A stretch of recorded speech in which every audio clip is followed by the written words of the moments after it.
Welcome to the After Chat. I'm Michael. I'm Madison. And I'm Karen. And today we are pulling the curtain back on church finances. Ooh. You ready? Yes. All right, let's do it. Welcome to the After Chat. Real questions. Real talk. Real life.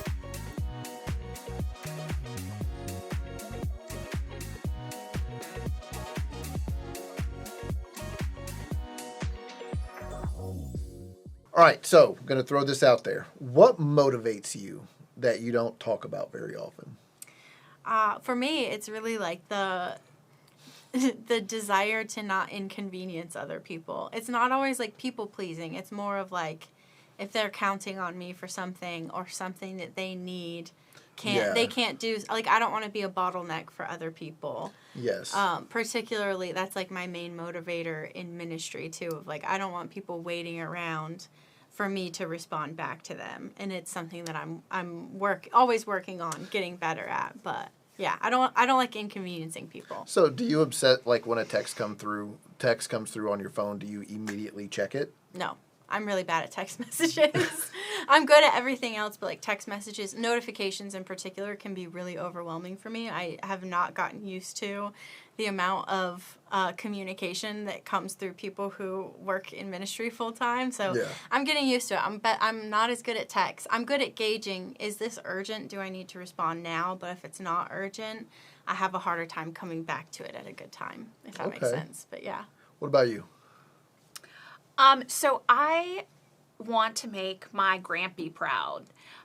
Growing up, my Grampy was one of my favorite people, and he was a pillar of his community. And when he passed away, we heard all these incredible stories of how he had impacted their lives. And he is the person that I wanted to emulate and just make proud. That's awesome. I love that. Thank you. Not being seen as lazy. That's probably one of my big motivators. I don't ever want anybody to say Hedrick is lazy.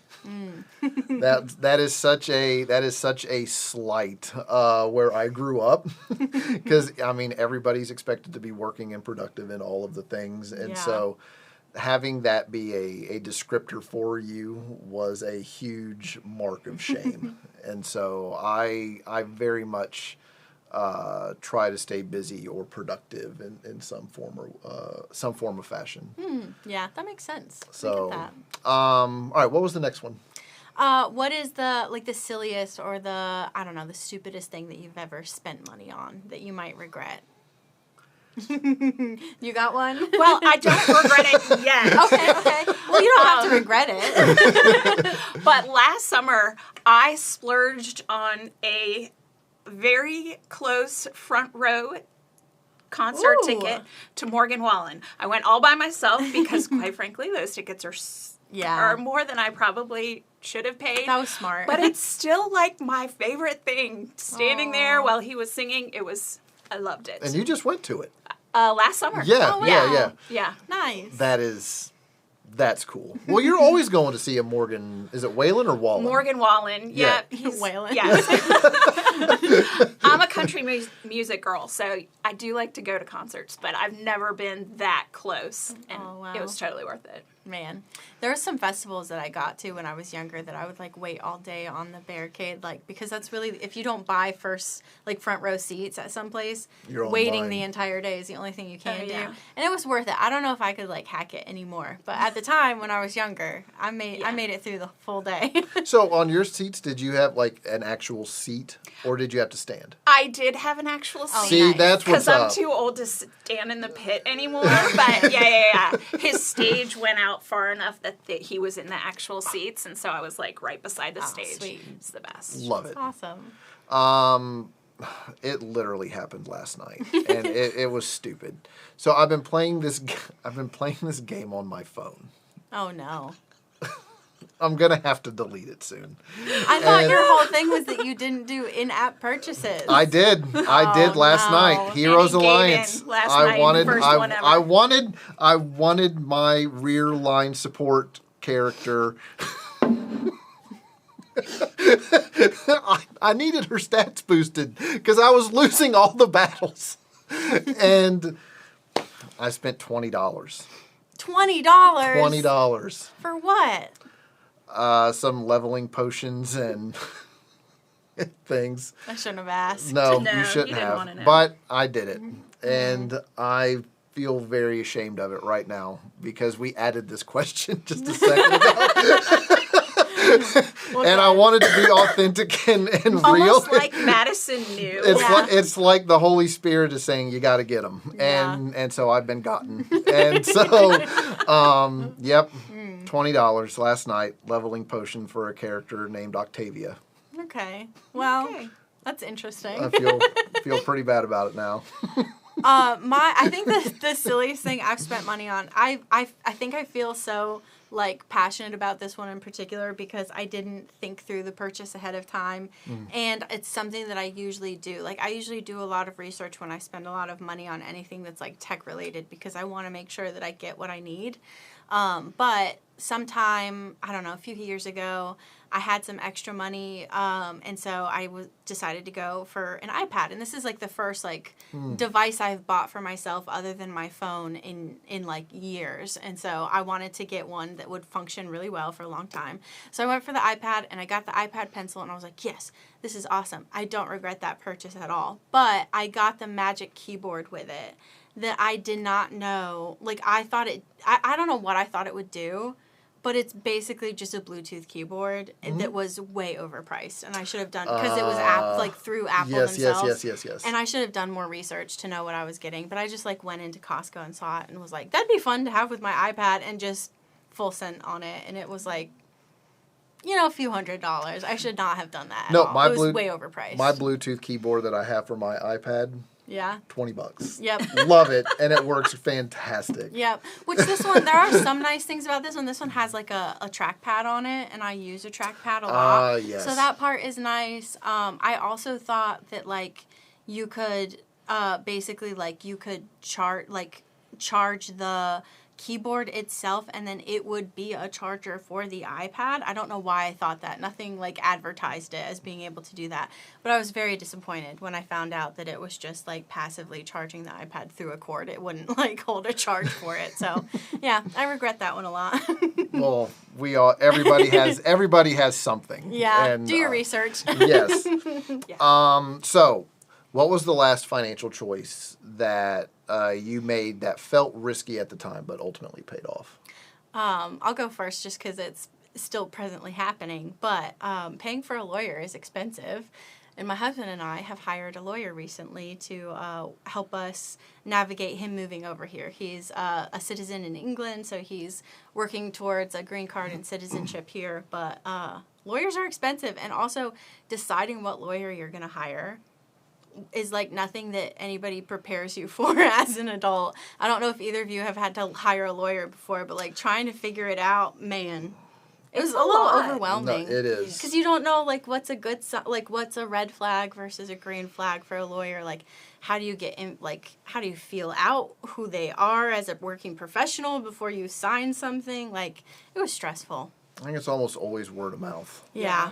Is that how you ended up finding this I had attorney, to do reviews. I did ask around. There were some people who have been in similar situations, but they were all in other states, and we wanted to go with one that we could at least know if we need to get in touch with them and they're not answering, there's an office building that we can go Yes. to. Yeah. So we stuck with Virginia. But, just reviews just to see, what other people are saying about them. That was all we had to lean on. But, yeah, pretty overwhelming. I imagine so. Hopefully it'll pay off. We'll see.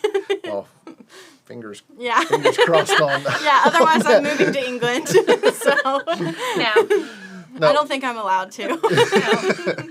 I wonder, is it difficult to immigrate there if you wanted to? He has a friend who is British, and his wife is from Georgia, and she moved there. So I know it's possible. I just don't know what the process is like from the other end, but I'm sure it's got to be similar. Mm-hmm. But yeah, no idea if it's easier or not. Mine was, I feel like it's any time you make a vehicle purchase. Yeah. Yeah. Especially if you don't know, like, much about cars. Oh, and that's me. And so, Yeah.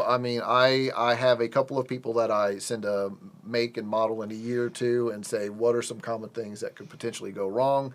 Do you just steer clear of this vehicle altogether? And fortunately, my last 2 vehicles have been, they've worked out great thus far. So, but those always feel very risky to me because I lack the technical skill and know-how to fix something. Yeah.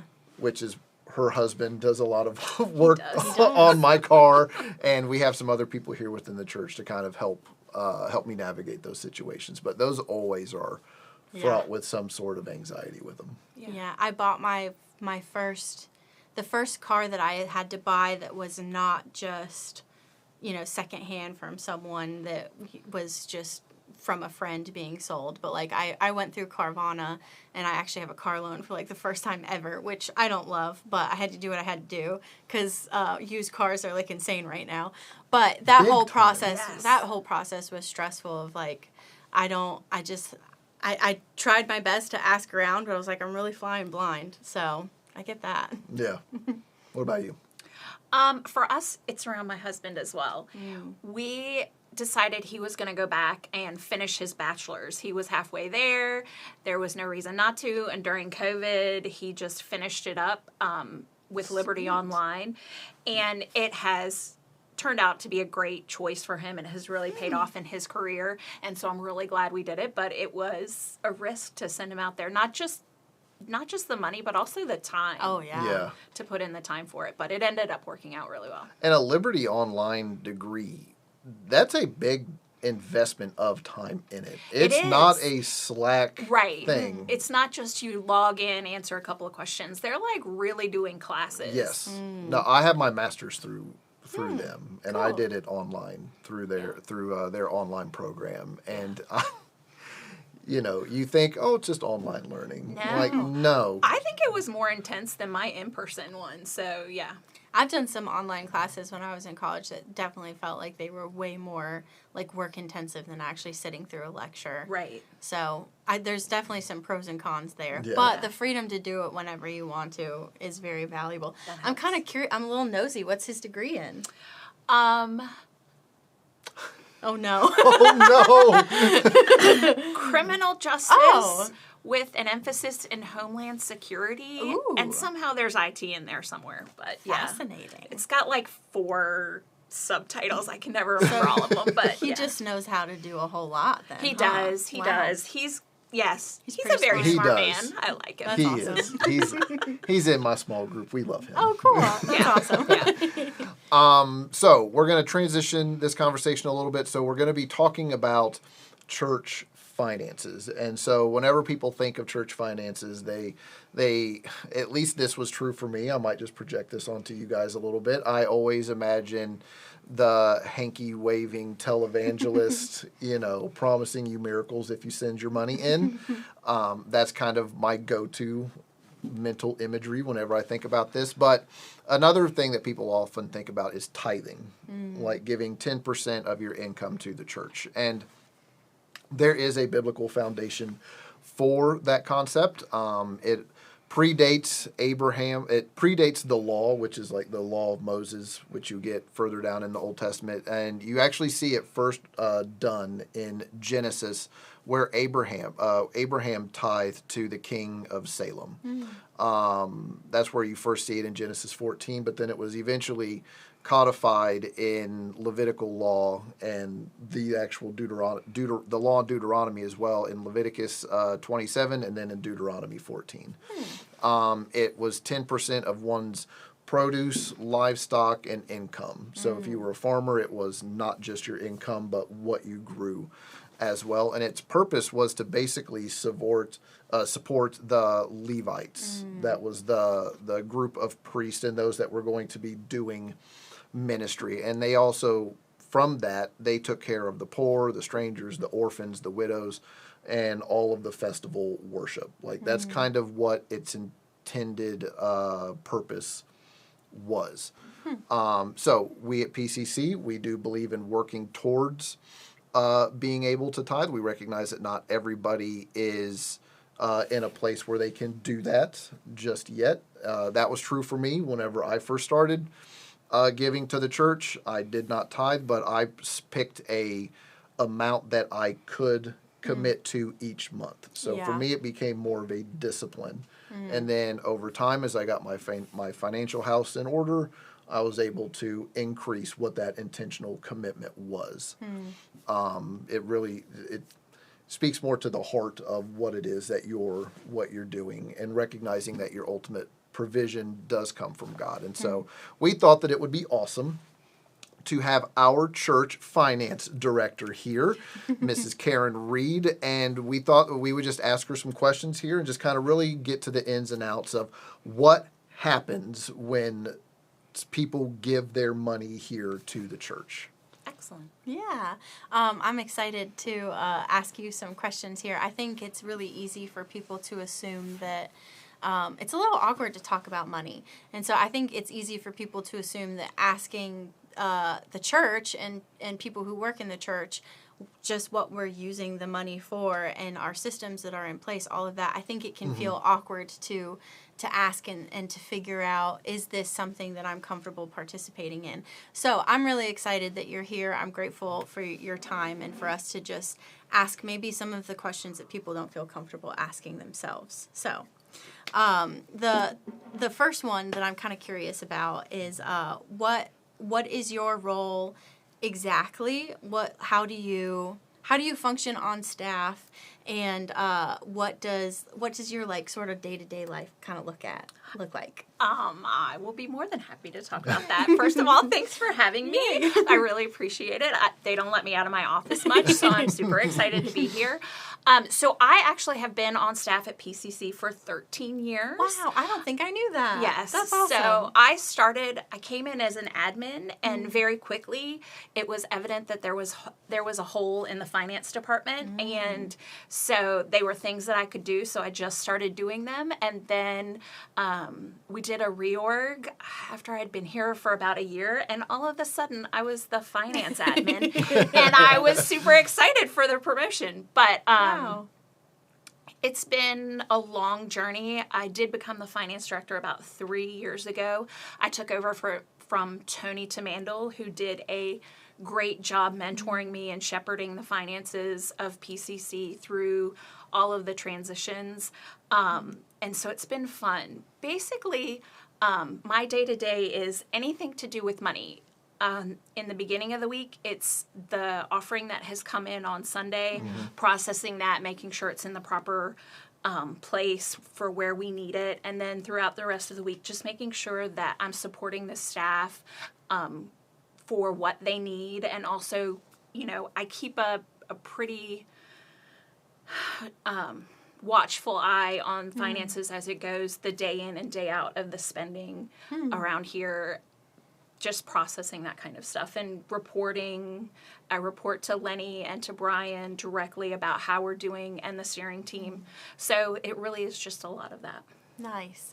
I'm curious. Did you ever see yourself in this role? Are like numbers your jam, or did you work into it kind of slowly? So that's funny. I never saw myself in this kind of role. I love that. Numbers are very easy for me. Okay.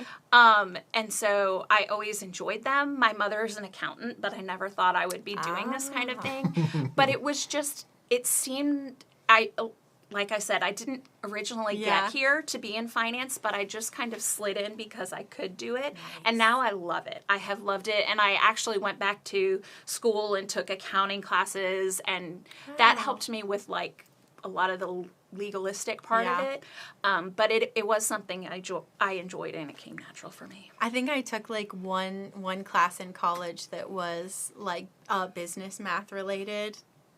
It like broke my brain. I remember like I can't even remember whatever the program was, or website that we used for our homework and like what we were tracking. I would get so frustrated with it, and I would spend so much time. So I admire and I'm grateful for people like you that can keep us straight, because finances are really not my jam, and I get to learn from you too, so that's fun.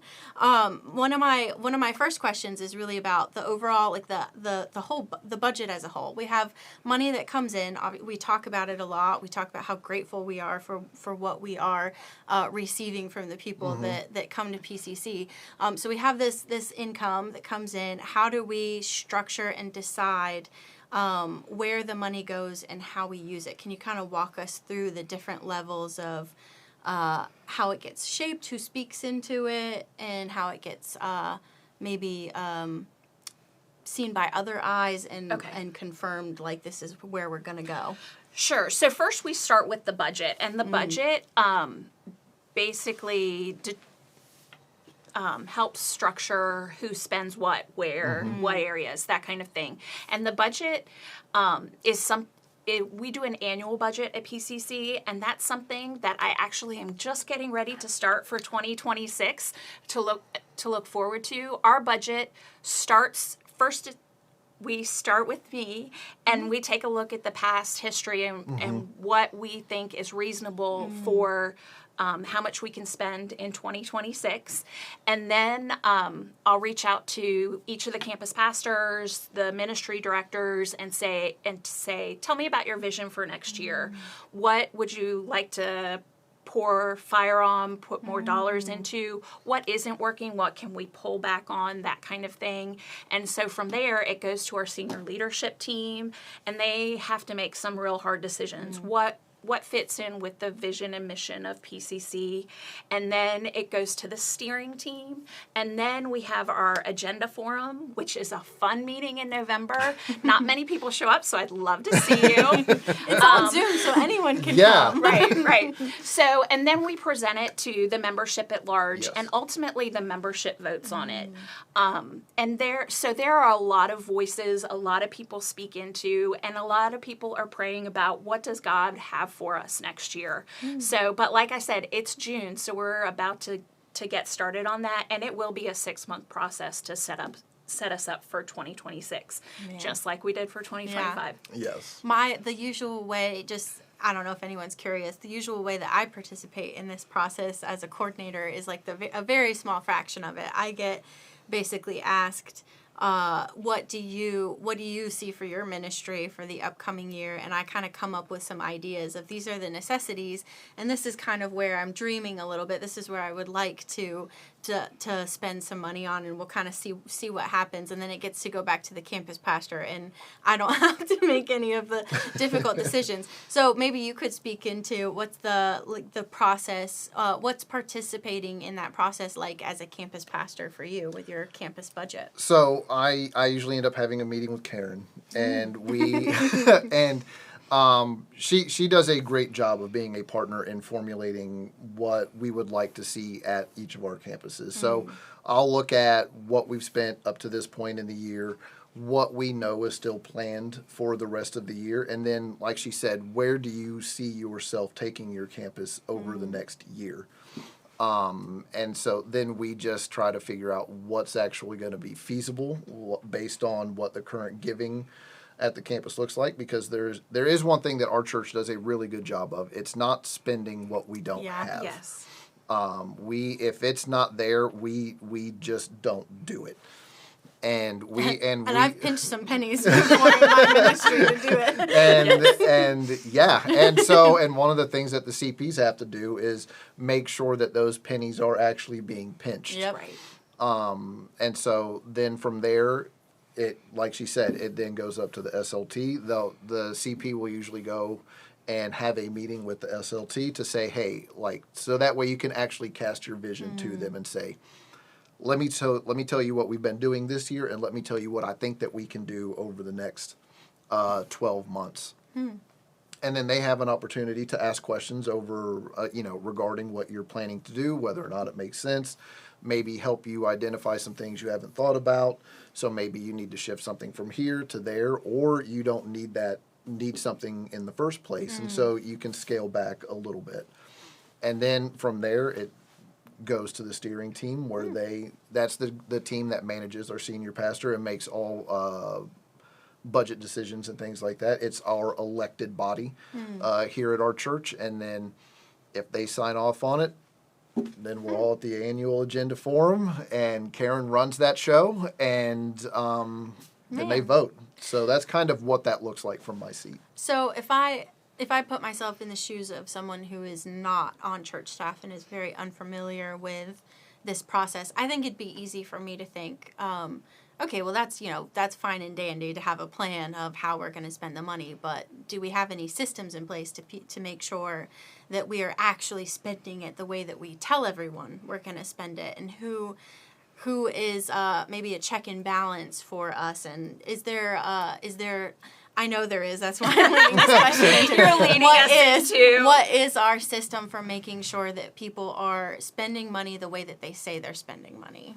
So we have a system, we call it our voucher system, but essentially every penny that is spent here at PCC goes into the voucher system, no matter who originates the purchase.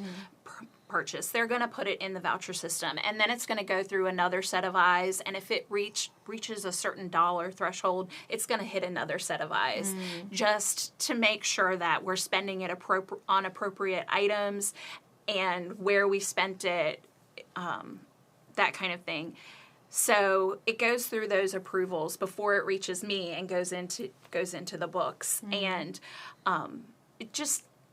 We keep honest people honest with that system. Yep. So it's a great system. It's actually, it's all digital, which is very helpful and helps keep things moving. But yeah. And I think one of the things that really helps that system work is that it's a line item budget. Yes. So you have to say, okay, this is the budget line that I'm going to file this purchase under. And if it doesn't make sense... And you have to add a description. You need a receipt that has all this info on it. It's the receipt. It's where you purchase whatever it is. This is the budget that it's going under, and if. I will routinely tell people to go back. That doesn't go under that budget line. You need to change it. Yep. And Karen will do that for me as well. There are times when I go in and say, hey, this really should go in another place. Not that it wasn't an appropriate spend, but it should go in this bucket, not this bucket. Yes. Yeah. And so that way, at the end of the year, whenever we go and do our reviews, we can say, okay, you blew the budget out right here. Tell me why. Right. Or you didn't spend this money here, so you don't need that next year. Right. It really does help us with the budgeting for next year. Yes. As when it's in the right bucket, we know which buckets need a little bit more and which ones need a little bit less. Yes. I am very grateful for the fact that I only have to keep my eye on one bucket, one bucket at a time. That's funny. So we're talking buckets, different areas. What do we spend the most amount of money on as a church? As a church, the most amount of money we spend is on our staff. They are our people, they are our frontline defense, and with 5 physical campuses. We have a lot of staff. We have a lot of staff.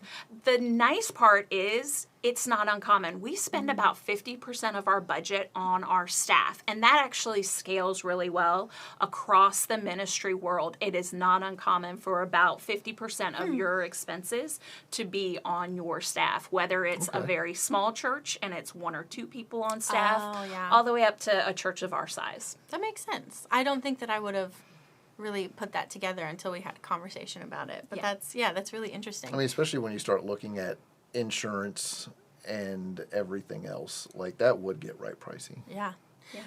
So you saying about 50% just kind of sparked in my mind the idea of 10% in tithing. So the church is getting an income. Are we tithing our income? We absolutely are tithing our income. We actually do that through our Do Good ministry, and Brian Pope oversees that, and he's making sure that we are spending 10% of what comes in on our Do Good ministry. Now, Do Good ministry encompasses a lot of things. That's our international... Here, near, and far. Exactly.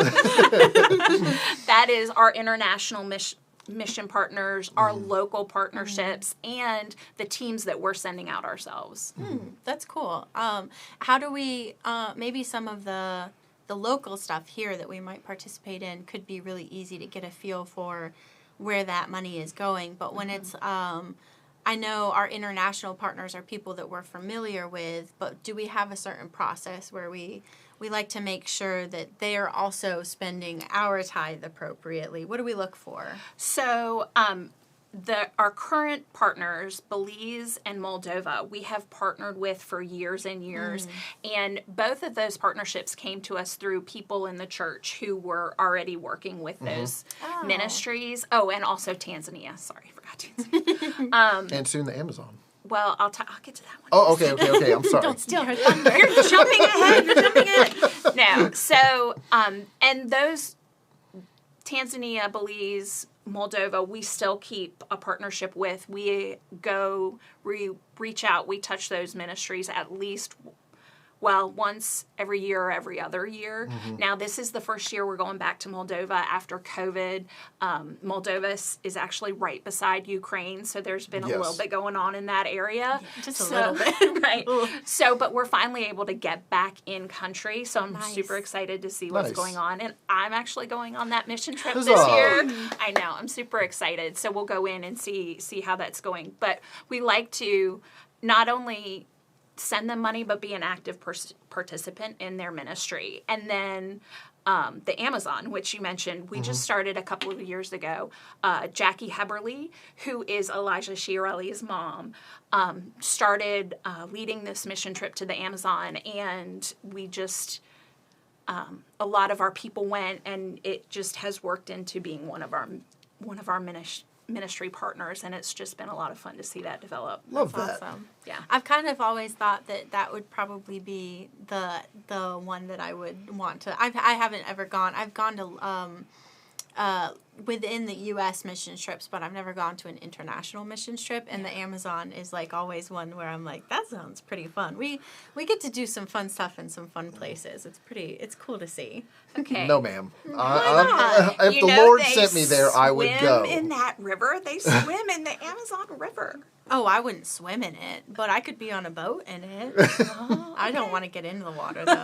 I don't like, I'm getting us off topic a little bit. I don't deal well with bodies of water where you, like, can't see your lower half. I'm like, I want to know that there's nothing around me that's going to get me. It took me right many years before I felt comfortable letting my ears go into Bear Creek Lake. Well, I can see that. I'm finicky. All right, let me try and get us back on track. We have a lot of cool partners in different areas that we get to be a part of. We tithe our own money. We support our staff for our ministry. But how many people are actually giving to PCC and kind of bolstering what we're able to do? So we have, last year it was around 800 giving units.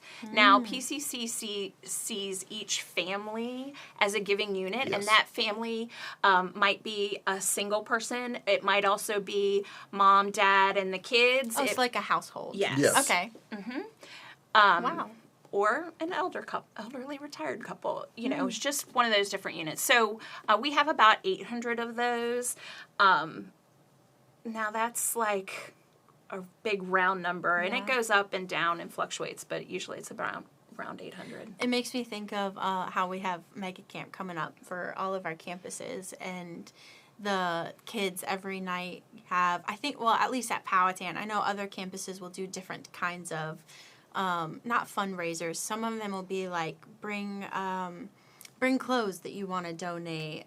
But for Powhatan, we always do change for change, and we encourage the kids to bring in any extra change that they have to give into this ministry. So it makes me think of when we say that number, it's really cool to think that within those households, it's not just a parent or two parents participating, but it's often also all of their children just being surrounded by how beautiful generosity is. Yes. I remember that big change collection last year.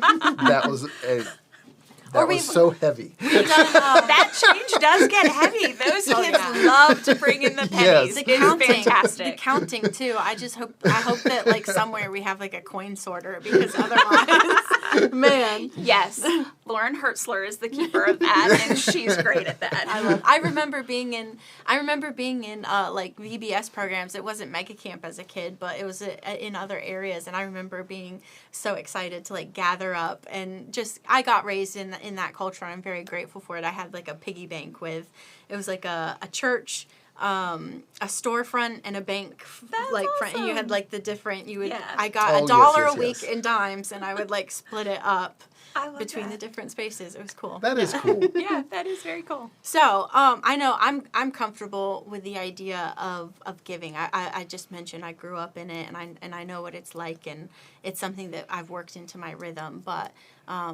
what would you say to maybe someone who is not comfortable with that, and they maybe they think that the church is only after money for selfish reasons, or just to line our own pockets? How would you respond to someone who maybe has a negative opinion about giving to the church?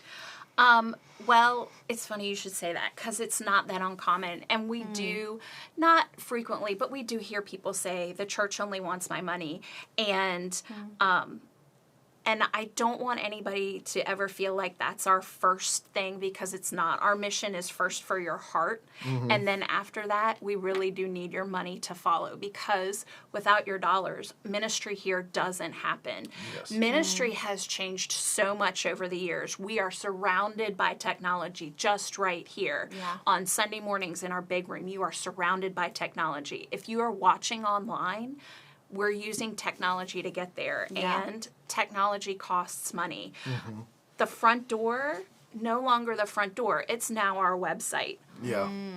Everything has shifted and changed, and none of that happens without dollars, unfortunately. You know, Madison needs somewhere to live, and to have somewhere to live, she needs a paycheck. That's But, very true. you know, so just like the person who says, well, the church just wants my money. Well, I'm pretty sure you don't show up to your job every day without a reason. You know, you expect to see a paycheck at the end of the week. Unfortunately, that's how we have to operate as well. And I think that's one of the things that's so interesting when you look back at the biblical text. Yeah. Like, there was always going to be need. There was a recognized need for the people that were called to vocational ministry. Yeah. There had to be some way to support that. Yeah. Like, God recognized that there. Yeah. And some excess for the people who are receiving it to be able to then pass it back out to those Yes. who needed it too. So like a twofold thing Yes. there of God's 'Cause- always had a plan. Because it wasn't just to support the Levites. Like, they were also to take from that and support the orphans, the widows, and the greater community as a whole. And Yeah. I think I think people would be shocked because no one wants to go and put these people on blast up on the platform and say, look at all of these individuals here that we supplied electricity for during the winter, or wood during the winter, or all of the things But it does happen. But that happens way more than I think people would Yeah. think. Which that makes me want to ask. I didn't prep you for this question, so if you don't know the answer off the top of your head, I totally understand. Do we have an idea of roughly how many people we are able to help support financially in emergency situations like heat in the winter? I don't have the exact number. We do probably 7 or 8 emergency requests a month. Oh, wow. Now, that kind of ebbs and flows Yeah, that depending makes on the sense. season. Yeah. It is a little bit greater in the winter when heating bills come up. But there are people out there with just, emergencies that come up, and they need help. And we always want to make sure we're offering a helping hand and a help up. And some of these stories, they're just incredible, and I wish I could tell you about them. There are some privacy issues, Oh, yeah. Yes. so we don't talk a lot about that, but just know that we are doing that. We vet the people, we vet the stories Yes. to make sure that our money, we're being good stewards Yeah. of what's been given to us, but we are helping those people. And those typically, whenever those things come in, it's not just it's not just a check handed to an individual. Right. We get account numbers, we get utility numbers, all of those things, so that way we can make sure that they are supported through that way. Yeah. And they're also getting a conversation with a pastor. Yes, every single To one. make sure that they're supported in that way as well. That's Yep. really cool. I've been, it's been an honor. Occasionally I've gotten to fill in for Amanda Flint, our office administrator. She's kind of the main one answering the phone most of the time. And when she steps out, sometimes I get to fill in. And holy cow, like the stories that people will share, it can be so heart-wrenching, but then to also know you're giving them a little glimmer of an option there, I think it's just really cool. So, Yeah. So one final question. I think this might actually be better for you as a campus pastor. You interact with people sort of for the first time a lot of times. So if someone comes to you and they say, "Hey, I'm checking things out. I'm curious about being generous here at PCC. Why should I trust PCC with my tithe and offering?" What would you say to them? What I would go to is whenever you invest here at PCC, you're not just giving to budgets. Like, you're actually helping to fuel ministry here. When you give here, you are helping people to know God and discover their purpose and make a difference in the lives of others and get real with themselves and God, and then ultimately, hopefully, they will go out and be the change in the community that you wish that you could see. That's always my go-to. And you can give here, and you can also know that your money's not just going to be wasted. Like, it's like we are going to steward your gifts and offerings and tithes well, because there was no more of a surefire way to get God upset in the Old Testament whenever he would say, "You took advantage of the people and their tithes." Yep. And we do not do that here, and we will not do that here. It's good stuff. That is very well said. I think, Maybe I should personally, let you take the phone calls. I think personally for me, the thing that I get the most excited about, that I know when I give to PCC, what can happen with at least some of the money is particularly helping to get people in beds. So that's like a particular ministry that we're partnered with in Farmville, where I know for people who are needing a fresh start, we partner with this local program who literally puts kids in beds. And I know we had a number recently, and I feel like I keep putting y'all on the spot, but do you happen to know about how many people we have been able to impact directly through Better Days? 31 kids last month. Wow. Got beds. That's crazy. Like, that through gets our me partnership. excited. And last year at Christmas, for our local community partners that we have around our campuses, we usually do a financial gift towards the end of the year. So we made a gift last year in December that was going to put the next 111 kids or 1,100 kids in beds. Wow. So that was something that we were able to do.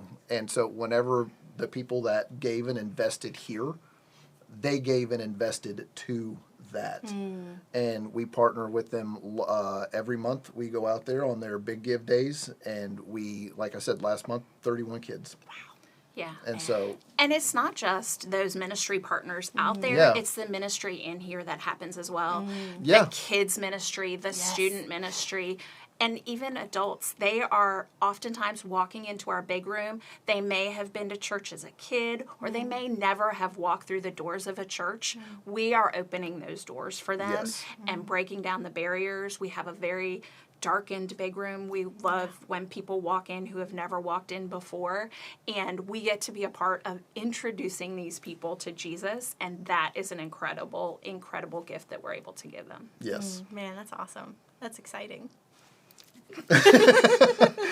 All right. So thank you so Yeah, much, Karen, thank you. for coming in and kind of peeling back the curtain on what happens in the church finance world. And we're really grateful for the way that you steward the gifts and offerings and tithes that people bring into here. Yes. And thank you for all your hard work helping keep all of us organized, too. I'm sure it's a lot. It's a big job, but it's a fun job, too. Yes.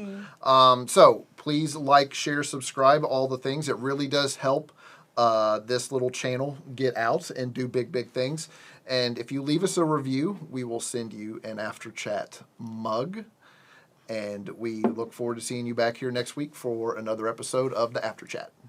Bye. Thanks for joining us for the After Chat. If you enjoyed this episode, share it with others, post about it on social media, or leave a rating and review.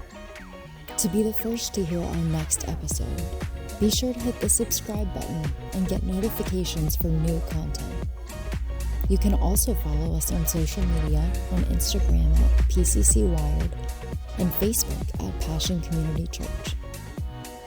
For additional resources and links, check out the description. Thanks again, and we'll see you next time on The After Chat.